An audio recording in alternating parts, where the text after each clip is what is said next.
The project we have selected is Smart Home Automation System. As soon as we open the app, we see this page on the screen. After 5 seconds of using the screen, it will be directed to a login button, which directs us to the login page. This is the hardware that we are using. We see the keypad, and on the keypad, when the user presses the star button, we see that the LCD screen shows the user to type in the new code to be saved. We type in the code as 7777 and the new code is saved, and we enter the code again and we see that the door is unlocked. And the user can press the star button again and type in their code to lock or unlock the door as possible. This is the node thread where we have got the code. On the IBM Cloud, we also have received the data that was published earlier, which is the code, distance and servo motor, as well as the push button readings as well.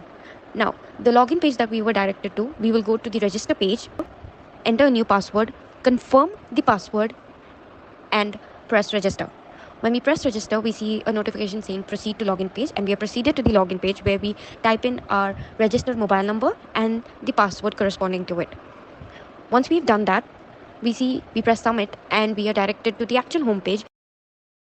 Now we will see the working of the door lock. As soon as we click on the door lock, we are directed to this page with a notification saying that after we type in the password, we need to press star and then enter. That is the procedure. So now we type in the password that we had saved earlier, that is 7777, and we press star and then we press enter. And we see that the door is locked and it has gone back to the servo motor has gone back to the 90-degree position.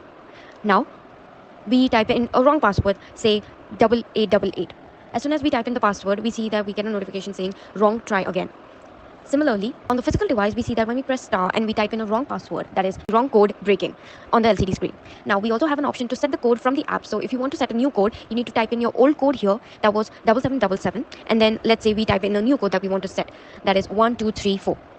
Now, we press submit and we see that a notification pops up saying code changed. And we also see on the serial monitor that the code has been changed to 1234. On the node as well, the code has been changed to 1234 as well as the IBM Cloud.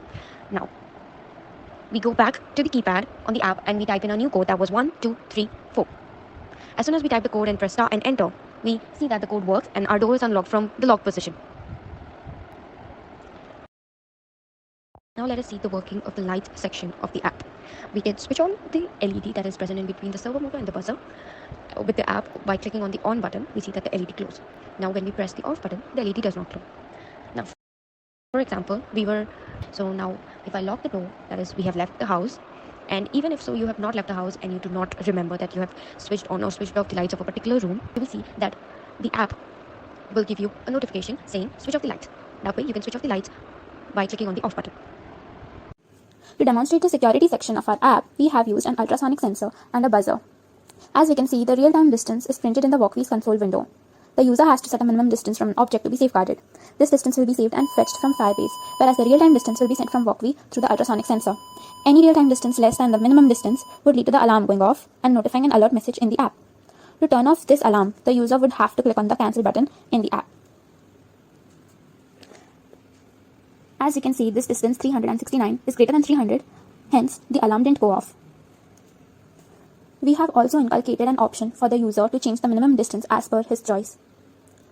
The user can set a minimum distance and it would be updated in the FireBase. Here we are entering 200 and submitting it. The back button.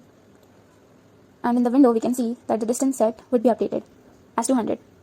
Now the distance would be changed and accordingly the buzzer will go on or off. So the distance is less, so the buzzer has gone off. So we have a notification in our app. And to switch off the alarm, we would have to click on the cancel button. We also have an option to monitor the distance graphically.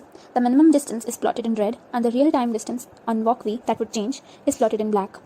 As we change the distance on Wokwi, we can see that the distance on the graph also changes in the app. On further reducing the distance to a value less than the minimum distance set by the user, we can see that the buzzer goes off and the alert messages are appearing. So moving forward, we have an implementation of Smart Doorbell. Whenever the doorbell is pressed, the user will send the appropriate message. There's a default message here, which we'll talk about later. Now I'll press the push button and the buzzer, which represents the bell, will turn on. At the same time, a notification comes with a doorbell sound on the smartphone. If we press cancel, we can see that the message that appears on the LCD is coming, please wait. Now, if you know that you can't open the door, suppose you're outside, you can utilize the saved message button. Currently, the saved message button says the door's locked, no one's at home. So if I press that, the corresponding message appears. We can also change the message to whatever we find the most suitable would be accordingly. So I click on the change message button and type, please come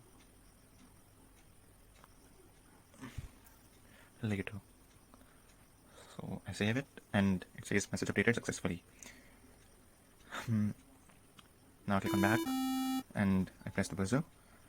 Now I click on the saved message and we can see the corresponding message appears, which says that please come later. Now let's check the custom message.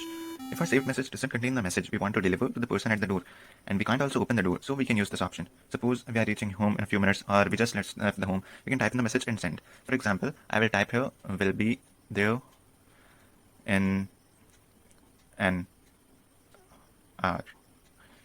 So I press OK, and we can see that the message appears on the LCD. So that's it about the doorbell.